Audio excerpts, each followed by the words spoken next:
再來關心的是第79屆世界衛生大會 （WHO） 在台灣呢已經連續10冬攏無受到邀請。咱官方的團隊在外場是來舉辦一場全球衛生論壇，總統賴清德要錄影片，強調在台灣是有能力通好貢獻給世界。另外，咱的友邦北流要出聲來相挺，講排除台灣的這款行為是完全攏無理由的。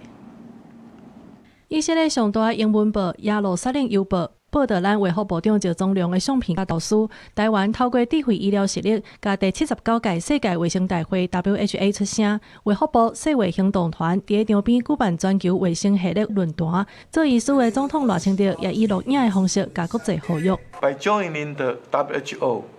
Taiwan could better ensure the right to health for all our people,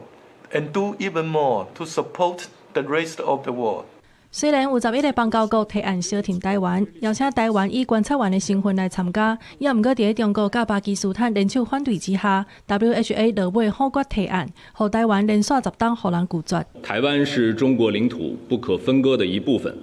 中華人民共和國政府是代表全中國的唯一合法政府。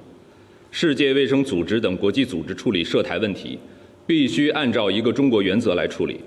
咱國友邦北流批評排除台灣攏無正當的理由，政治因素無應該妨礙到健康，也恐驚損害到全球防疫甲資訊交流。By emerging zoonotic diseases, evolving COVID-19 variants, and climate-related health risks,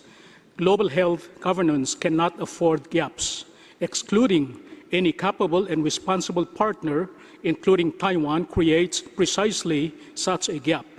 面對中國政治施壓，台灣今年頭一屆在 Geneva 舉辦台灣智慧醫療甲健康產業展，用具體的行動串聯國際。趙宗良在國際記者會呼籲，健康是基本的人權，絕對袂當受政治的干擾。若准排除台灣2300萬人，可能會在全球防疫體系當中製造無必要的空窗。記者綜合報道。